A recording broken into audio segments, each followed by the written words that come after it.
ஐயா சிவாய நம்ம சொல்லுங்க. ஐயா சிவாய நமக்கு ஐயா. சொல்லுங்க ஐயா. நேத்து பாத்தீங்கன்னா அந்த பாலியல் குற்றவாளிகள் 3 பேரை சுட்டு பிடிச்சிருக்காங்க போலீஸ்காரங்க. கோவை சம்பவத்திலயா? சரியா, முதல்ல அவங்களுக்கு முதல்ல அவங்களுக்கு ஒரு வாழ்த்து தெரிவிச்சுக்குவோம். சரி. ரெண்டாவது பாத்தீங்கன்னா இதுல யாரு குற்றவாளி நீங்க நினைக்கிறீங்க? நான் இங்க பாருங்க, மனசாட்சிக்கு பொதுவா இதுல எவன் குற்றவாளின்னு பொதுமக்கள் யார், நான் சொல்ல பொதுமக்களே சொல்றாங்க. என்ன யாரு குற்றவாளின்னா இங்க பாருங்க, ஒரு ஆள் அரவமற்ற காடு, நல்லா புரியுங்க. அதுவும் நள்ளிரவு 11 மணிக்கு நீ ஒரு பச்சை பிள்ளைய கூட்டு போய் தனிமையில பேசுறேன்னா நீ எவ்வளவு பெரிய யோக்கியன்றாலும் நான் சொல்லல. நீங்க அந்த கமாண்ட்ல போய் பாருங்க. யாரு அவனையும் விடக்கூடாதுங்கிறேன். அந்த 3 பேர் மட்டும் குற்றவாளி கிடையாது, இவனையும் விடக்கூடாது. ஏன்டா உன் அக்கா தங்கச்சியா இருந்தா நள்ளிரவு 11 மணிக்கு கூட்டு போய் அந்த காட்டுக்குள்ள, ஏன்னா அது ஏற்கனவே சமூக விரோதிகள் மது அருந்துற இடங்கிறான், சிசிடிவி கேமரா இல்லங்கிறான். அப்படி அந்த இடத்துல கூட்டிட்டு போறானே எவ்வளவு யோக்கியனா இருப்ப, யோக்கிய சிகாமணி. அந்த சிகாமணியையும் குற்றவாளின்னு தான் பொதுமக்கள் சொல்றாங்க. ஐயா என்ன விட்டுருங்க, நமக்கு எதுக்கு கொஞ்சம் இருங்க. எங்க கருத்து கேளுங்க, உங்க கருத்து நான் கேட்டேன், எங்க கருத்து கேளுங்க. சொல்லுங்க. சொல்றீங்கல்ல கூட்டு போனவங்க தான் குற்றவாளி, ரைட் ஒத்துக்கிறேன். அதுல மாற்றே சொல்லல. அதுக்கு முன்னால முதல் குற்றவாளி யாரு தெரியுமா? யாரு? அந்த பொண்ணோட பெத்த தாயும் தகப்பனும் தான். என்ன புடிங்கிட்டு இருந்தானா புள்ள என்ன பண்றானோ தெரியாம, எங்க படிக்கன்னு தெரியாதா? புள்ள வளர்த்த லட்சணம் அது. சுதந்திரம் ஐயா இன்னைக்கு உள்ள அவசர காலம் ஐயா. அப்பா அத்தா கூலிகளை பாப்பாங்க, அந்த பிள்ளைங்களை கஷ்டப்பட்டு படிக்க வைக்க நினைப்பாங்க. அவங்க எல்லாம் குற்றம் சொல்ல முடியாது. இந்த பிள்ளைங்க ஒழுக்கமா அப்பா அம்மாவுக்கு பயந்து நடக்கணுங்கிறேன். நான் தான் அன்னைக்கு நேத்தே அந்த பதில சொன்னேன், தன்னுடன் பிறவா. புரிஞ்சிருங்க. இருங்க, தமிழகத்துல 8 கோடி பேர் இருக்கிறாங்க. 8 கோடி பேருக்கு இந்த மாதிரி நடக்குதா?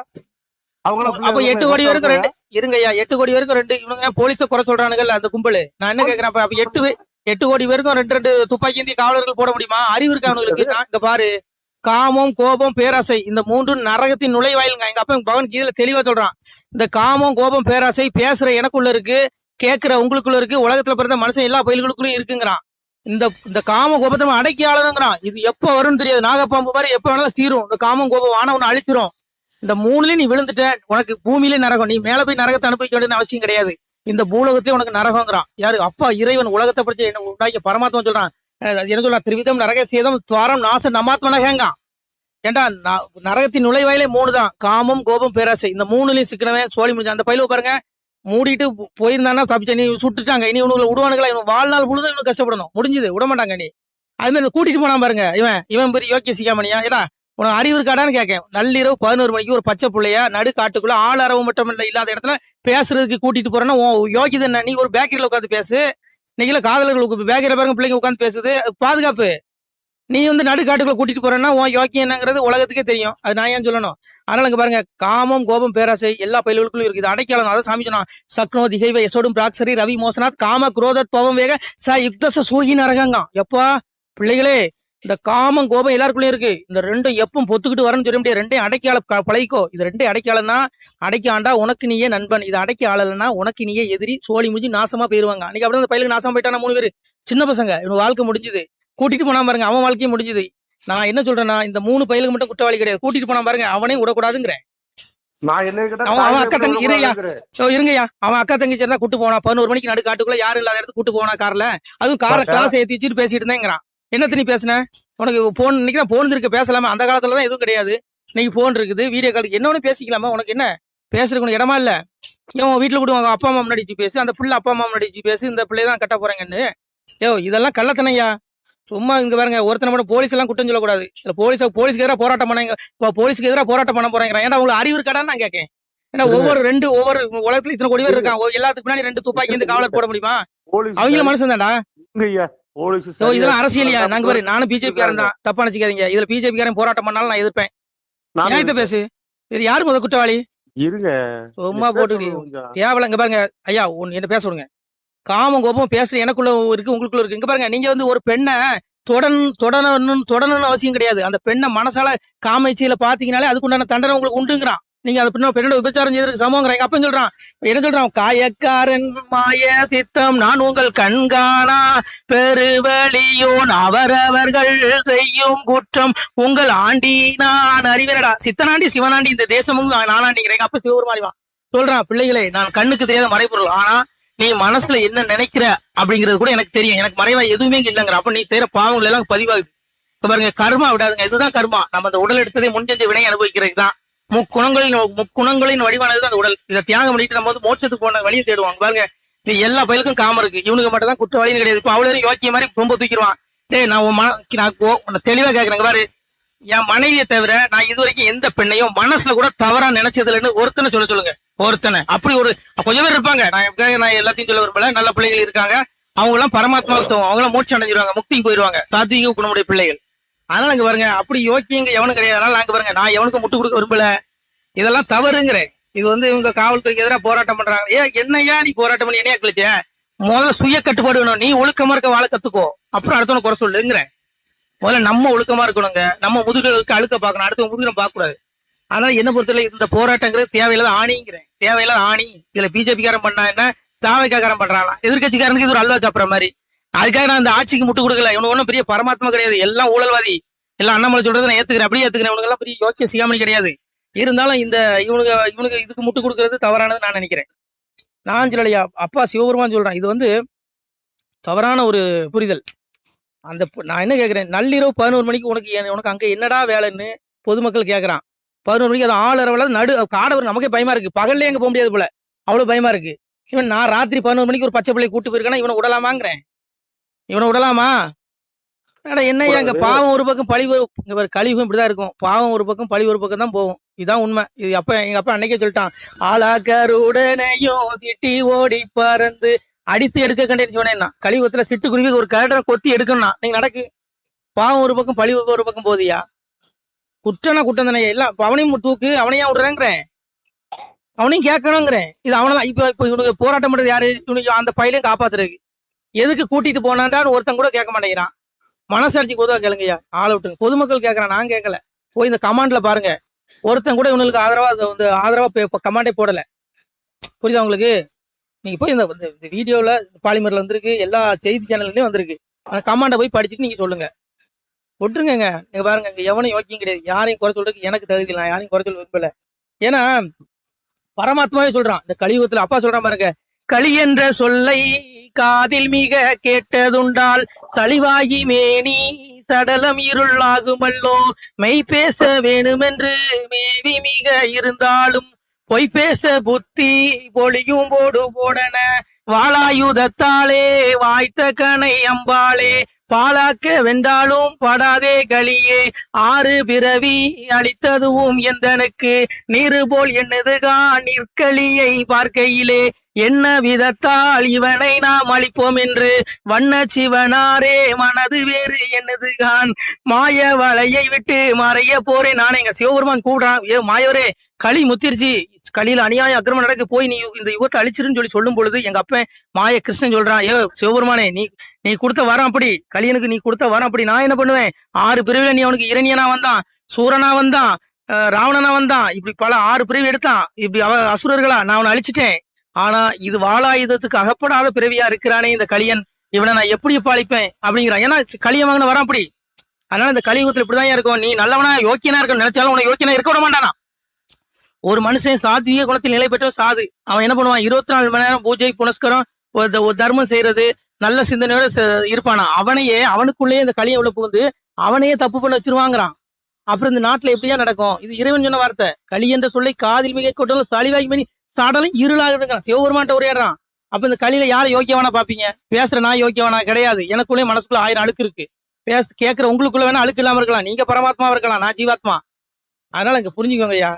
இங்க நம்ம யாரையும் குற்றம் சொல்ல விரும்பல. அதனால இவனுங்க மொத்தம் போதும் போலீஸை குற்றம் சொல்றான். முட்டா பையில பகவானே சொல்றான், இந்த களியில நீ உண்மையா நடக்கின்றதால நடக்க விட மாட்டான் அந்த களியங்கிறான். மொத்தத்துக்கு காரணம் களியன். அவன் கண்ணுக்கு புலப்பட மாட்டான். மாய்மால எண்ணம் எல்லா இதயத்திலும் இருக்கான். கோயில பூஜை பண்றவனுக்குள்ள இருக்கான், கசாப் கடையில ஆடு வெட்டுறவனுக்குள்ள இருக்கான், ஆட்சி அதிகாரம் பண்ற மந்திரி அமைச்சர் சிஎம்ல இருந்து பிஎம் அவ்வளவு இதயத்துல இருக்கேங்கிறான் களியன். சாமி சொல்றான். அததான் அப்பன்னு சொன்னாங்க பகவான். களி என்ற அது சொல்றான் பாருங்க, களி என்றால் எளியல்லவே கனையாளி வேண்டாமே வழிமாய நினைவு மாய்மாலம் என் மகனேங்க. மாய்மால எண்ணம் அது எப்படி? அது வாழ ஆயுதத்துக்கு ஆகப்படுமா? எப்படி இந்த களி அளிக்க முடியும்? அதனால களியனுக்கு சிவபெருமான் கொடுத்த வரம் கொஞ்ச நாள் இருக்கு. ஏன்னா களி வாங்கின வரம் என்ன வரன்னு கேளுங்க. மாயவனார் தன்னுடைய வாய்த்த முடிதனையும் தூயவனார் சக்கரமும் சூதமுடன் தாருமென்றான். அரனுடைய வெந்நீரும் அந்தனரின் தன்பிறப்பும் வளமுடைய சக்தி வளக்கூறும் தாருமென்றான். காமாட்சி தன் மூலம் காலன் தன் மூலம் யமனுடைய மூலத்தை வாங்கிட்டான். இந்த யமையா இருக்கு, யமனுக்கு வேலையே இல்ல. களியன் தான் யமன். அவன் நினைச்சா எவனை வேணாலும் கொள்ளலாம். அதனாலதான் அண்ணாமலை சொன்னாரு, நான் 60 வயசுல பேசுறேன், லாரி ஏத்தி கொண்டுருவான்னாரு. அந்த களியை நினைச்சா என்ன வேணாலும் பண்ணலாம் ஐயா. களி எல்லாம் அந்த பயில்களுக்குள்ளதான் இருக்கான் களியன், ஆள்ற வர்க்கத்துக்குள்ள. அதனால சாமி அதான் சொன்னா, அவங்க களி வாங்கினவர் என்ன, காமாட்சி தன் மூலம் சிவனே உன்னுடைய மூலம் 1008 அண்டம் நிறை மூலம் வாயுத கண்ணே வரமாக தர மாட்டான். வரம் பெருமாளுக்கு ஆப்பு வச்சான். ஏன்னா துரியோதனுடைய கடைசி பிரிவு தான் களியன். ஏன்னா 6 பிரிவுல பெருமாள் வந்து இவனை கொன்னான், வெட்டி கொன்னான். அதனால முதல்ல அவன் சக்கராயத்தை புடுங்கன்னு சொல்லி சிவன்ட்ட வாங்கின வரம் களியன். என்ன வரம் வாங்கினா? துரியோதனுடைய கடைசி பிரிவு 7ஆம் பிரிவி களியன். அவன் சிவன்ட்ட வாங்கின வரம் மாயவனார் தன்னுடைய வாய்த்த முடிதனையும் தூயவனார் சக்கரம் தூதம் பெருமாளுடைய திருமுடியும் அவனுடைய சக்கராயுதம் வேணும். பெருமாளை திருமுடி வாங்கிட்டா உலகம் ஃபுல்லா ராஜாங்க அவனுடைய கட்டுப்பாட்டுல வந்துடும். சக்கராயத்தை வாங்கிட்டா அவன் அழிக்க முடியாது. அதனால திட்டம் போட்டே வரத வாங்கிட்டான். இந்த 1008 அண்டத்துல எத்தனை தேவதைகள் சக்திகள் இருக்குதோ அத்தனை சக்தி எனக்கு வேணும். யமனுடைய மூலம், யமனுடைய பவர் எனக்கு வேணும். நான் நினைச்சா எவனும் கொள்ளலாம் அப்படிங்கிற வரம் அதையும் வாங்கிட்டான். அதனாலதான் இவ்வளவு துர்மரணம், புரிஞ்சுக்கோங்க. அதனால இந்த கலியுகத்துல வந்துட்டு குத்துதே குடையுதுன்னா ஒண்ணும் முடியாது. இந்த கலியுகம் இன்னும் கொஞ்ச நாள், இன்னும் ஒரு அதிகபட்சம் ஏன் கணிப்படி ஒரு 200 வருடம் கூட ஓடாது. அதுக்குள்ள நம்ம அப்பாட்ட மோட்சத்துக்கு போயிடுவோம். இங்க துஷ்டபை எவ்வளவு ஆத்மா நரகத்துக்கு எடுக்கப்படுது. அதான் சாமி சொன்னா, பாவி அவன் சத்து பஸ்பமாய் போனாலும் ஆவியை கண்டு ஆக்கினியில் செய்துடே படுபாவி 1000 கோடி ஊழல் பண்ணிடுவா, உடம்ப வச்சு எரிச்சிருவான். உன் சொந்த பந்தம் கொண்டு போய் அழகா கங்கையில அஸ்தியை கரைச்சிருவான். அட நாய, உன் ஆத்மா அங்க வருதுடா என்கிட்ட. உன் ஆத்மா அழியாது, அணுகுண்டால கூட ஆத்மா அழிக்க முடியாது. அந்த ஆத்மாவை நான் நரகத்துல தள்ளுறேங்கிறான் எங்க அப்பன் பகவான். எந்த போற எவனும் தப்ப முடியாது. பேசுற நானும் தப்ப முடியாது, கேட்கிற நீங்களும் தப்ப முடியாது தப்பு பண்ணீங்கன்னா. அதனால இங்க எவனும் யோக்கிய சிகாமணி கிடையாது. நான் சொல்ல, பகவான் சொல்றான். அதனால புரிஞ்சுக்கோங்க ஐயா. பரமாத்மா சொல்லிட்டான், அழிக்க முடியாது அவனை. யமனே அவன் கைக்குள்ளதான் இருக்கான். யமனுக்கு வேலை இல்லை, யமன் வரத்தை வாங்கிட்டான். சிவனுக்கு வேலை இல்லை, சிவன் வரத்தை வாங்கிட்டான். சிவனே வரத்தை கொடுத்து ஓடிட்டான். சிவன் இந்த வரத்தை கொடுத்துட்டு, சிவன் வரத்தை களியனை கொடுத்ததுக்கு அப்புறம் கையில இருள் முடிட்டு. ஏன்னா சிவனுடைய சக்தி அவனுக்கு போயிடுச்சு களியனுக்கு.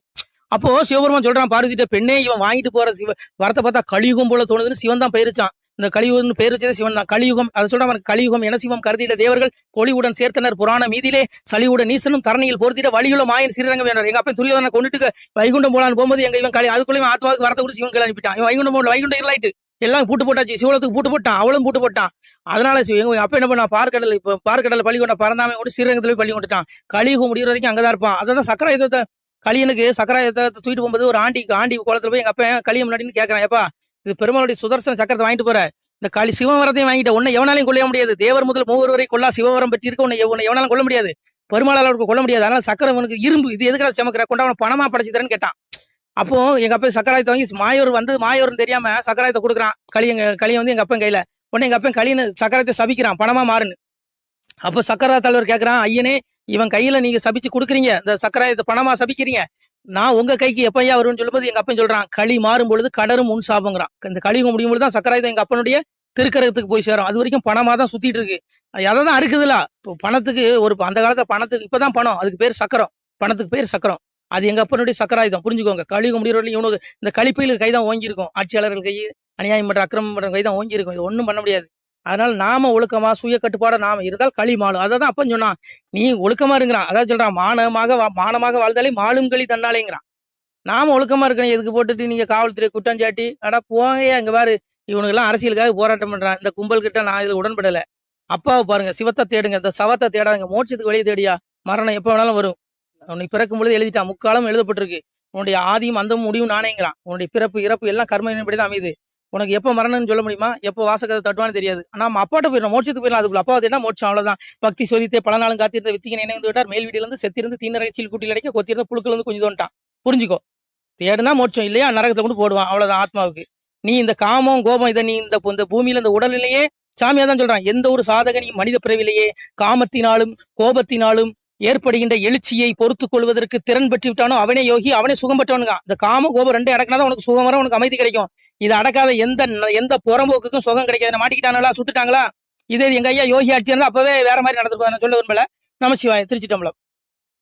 சிவாய நம. திருச்சிட்டம்பலம், தில்லையம்பலம், பொன்னம்பலம். சிவாய நம. உறவுகளே, சிவ அன்பர்களே, தற்போது தாங்கள் இந்த வீடியோவில் பார்க்கக்கூடிய இடத்துல ஒரு சிவாலய திருப்பணி ஒன்று நடந்து கொண்டிருக்கிறது. இந்த இடத்துல பார்த்தீங்கன்னா முன்பு ஒரு காலத்தில் வந்து ஒரு சிவாலயம் இருந்திருக்குது. அதாவது இந்த ஏரியா வந்து இப்போ வந்து ஒரு தென்னை மரங்கள் பனைமரங்கள் சூழ்ந்த காடாக இருக்கிறது. முன்பு ஒரு காலத்தில் இங்கே ஒரு ஊர் இருந்ததாக சொல்கிறாங்க. ஆனால் இப்போது சுற்று வட்டாரத்தில் 5 கிலோமீட்டர் சுற்றுலாவில் ஊரே கிடையாது, காடு. இப்போ இந்த இடத்துல ஒரு சிவாலயம் வந்து அமையிருக்கிறது. இந்த சிவாலயத்தில் வந்து இருந்த அந்த சாமியுடைய திருமணியை வந்து எடுத்து வச்சிட்டோம். திருப்பணி முடிஞ்சதுக்கப்புறம் பிரதிஷ்டை பண்ண இருக்கிற உறவுகளே, தற்போது இந்த வீடியோ பார்க்கக்கூடிய உறவுகள் தங்களால் முடிந்தால் ஒரு சின்ன உதவி செஞ்சு கொடுங்க. எங்கள் இடத்துல பொருளாதாரம் இல்லை, அதனால் பார்த்திங்கன்னா அந்த வேலையெல்லாம் அப்படியே நின்று போச்சு. பாருங்கள், இந்த அப்படியே பாதியிலே நிற்கிது இந்த சிவாலய திருப்பணி வந்து. பக்த கோடிகள், அன்பு உள்ளங்கள், தயவுசெய்து நீங்கள் உதவி செய்ய விருப்பமுள்ள உறவுகள் உதவுங்க. உங்களுக்கு கோடி புண்ணியம் கிடைக்கும். இந்த சாமியோடைய அருள் அனுகிரகம் உங்களுக்கு கண்டிப்பாக கிடைக்கும். இது வந்து ஒரு புகழ்பெற்ற சிவாலயம்னு கூட சொல்லலாம். சாமியோட திருமேனி எடுத்து வச்சிட்டோம். இந்த இடத்துல பார்த்திங்கன்னா ஒரு வாசி தண்டம் இருக்குது. அந்த காலத்தில் ஒரு முனிவர் யாரோ தவம் செஞ்சுருக்காங்க. அவங்களுடைய வாசி தண்டம் அவர் திருக்கரங்களால் எழுதின ஓலைச்சுவடி கூட இன்றும் இருக்குது, இன்னும் பாதுகாக்கப்பட்டு வருது. அது கோயில் திருப்பணி முடிஞ்சதுமே அதையும் நாங்கள் அந்த வழிபாட்டுக்கு வச்சுடுவோம். இந்த சிவாலய திருப்பணி வந்து சாமி திருநாமம் வந்து முக்தீஸ்வரர் அப்படிங்கிற திருநாமத்தில் வழங்குறாரு. நெல்லை மாவட்டம் நாங்குநேரி தாலுகாவில் இந்த சிவாலயம் அமைய இருக்கிறது. உறவுகளே, இந்த வீடியோ பார்க்கக்கூடியவங்க ஒரு 2 பேருக்காவது கொஞ்சம் ஷேர் பண்ணுங்கள். இந்த வீடியோ பார்க்கக்கூடிய யாராவது ஒரு சின்ன உதவி செஞ்சால் இந்த ஆலய திருப்பணி வந்து கண்டிப்பாக நாங்கள் வெற்றிகரமாக முடிச்சுடுவோம். பாருங்கள், அந்த வேலை எல்லாமே அப்படியே நிற்கிது. கல்லெல்லாம் இறக்கி போட்டிருக்கோம். இன்னும் நிறைய கற்கள் தேவைப்படுது. சுவாமியோடைய அந்த திருக்கோபுரம் பார்த்திங்கன்னா லிங்க வடிவிலே அமைக்க இருக்கிறோம். உதவுங்கள் உறவுகளே. உங்களுக்கு அப்பா சிவபெருமானுடைய அருள் நிச்சயம் கிடைக்கும். எம்பெருமான் சொல்வான், வாழுவீர் தாழ்வில்லாமல் மக்களும் கிளைகள் கொஞ்சி நாளுமே மகிழ்ச்சி கூர்ந்து நலமுடன் வாழும்போது நீளுமே எனது செங்கோல் நீதியும் நெறிபோல் வந்து ஆளுமே உங்கள் தன்னை அன்புடன் அலையாவண்ணம். உங்களை எம்பெருமானுடைய அப்பாவுடைய திருவாசகத்தாலேயே வாழ்த்துறோம் உறவுகளே. ஆணுடன் பெண்ணும் பெற்று அதிகமாய் செல்வமாகி தானுடன் நினைவுமுற்று தர்மமும் நெறியும் கற்று வேணும் நீள் காலமெல்லாம் வெள்ளியர் உடனே வாழ்ந்து போனுதல் கமலநாதன் பொற்பதம் பெற்று வாழ்வீர். அந்த ஈசனுடைய பொற்பதம் நிச்சயம் கிடைக்கும். உங்களுக்கு இகத்திலும் சுகம், பரத்திலும் சுகம். உங்களுடைய கர்ம வினைகள் மன்னிக்கப்பட்டு உங்களுக்கு நிச்சயம் மோட்ச வீடு கிடைக்கும். இகத்தில் பூரண ஆயுளுடன் நோய் நொடி இல்லாமல் வாழ்ந்து நீங்கள் பரவாழ்வும் பெறுவீர்கள் உறவுகளே. மக்களே, நீங்கள் எல்லாம் வாழ்பொன்னம் பதியிற் சென்று முக்கியமான யுகநில மதிலே தன்னால் கக்கிய பொன்கள் ஸ்வர்ணம் கைமணம் குளிர அன்னம் பொக்கிஷம் நிறைய வைத்து புகழவுண்டு இனிதாய் வாழ்வீர். இந்த இகவாழ்வும் பரவாழ்வும் உங்களுக்கு சுகப்பட அப்பன் ஈசனர்களால் வாழ்த்துகிறோம். இந்த திருப்பணிக்கு உதவி செய்ய ஒரு ஜிபே எண் சொல்கிறோம். இந்த எண்ணில் நீங்கள் உதவலாம். நீங்கள் இந்த எண்ணிலேயே நீங்கள் தொடர்பு கொள்ளலாம். ஜிபே, ஃபோன்பே, வாட்ஸ்அப் எல்லாம் இந்த நம்பர் தான். 93 85 44 31 06 93 85 44 31 06. இந்த எண்ணில் நீங்கள் உதவலாம், தொடர்பும் கொள்ளலாம். வாட்ஸ்அப்பு இந்த எண்ணு தான், ஜிபே இந்த எண்ணு தான் உறவுகளே. முடிந்தளவுக்கு 2 பேருக்காக ஷேர் பண்ணுங்கள். இந்த வீடியோ பார்க்கக்கூடிய யாராவது ஒருத்தர் சின்ன உதவி, நீங்கள் வந்து பெரிய அளவில் செய்யணும் கூட, நீங்கள் ₹1 நீங்கள் தந்தாலும் மனசார வேண்டி ஏற்றுக்கிறோம் உறவுகளே. உதவுங்கள். முடிஞ்ச அளவுக்கு ஷேர் பண்ணுங்கள். நன்றி. சிவாய நம. திருச்சிற்றம்பலம், தில்லையம்பலம், பொன்னம்பலம். உறவுகளே, நம்ம இந்த இடத்துல வாழ்ந்து மறைந்த ஒரு சித்த மகாபுருஷர் பயன்படுத்திய பல 100 ஆண்டுகளுக்கு முன்பு உள்ள வாசி தண்டம் ஒரு சித்த மகாபுருஷர் பயன்படுத்தியது. அவர் திருக்கரங்களால் எழுதிய அந்த ஓலைச்சுவடி கூட பாருங்கள், இன்னும் பாதுகாக்கப்பட்டு வருது. இந்த சிவாலயம், நம்முடைய அந்த சிவாலய திருப்பணி முடிந்ததுமே எம்பெருமான் அவர் எழுதிய அந்த சிவனை பற்றி புகழ்ந்து எழுதிய அந்த பாடல் வரிகள் இதில் இருக்குது. இந்த வாசி தண்டம் அவர் பிரதிஷ்டை செய்த அந்த லிங்க திருமேனியையும் இந்த இடத்துல நாம் இந்த ஆலயம் கட்டி நாம் பிரதிஷ்டை செய்திருக்கிறோம்.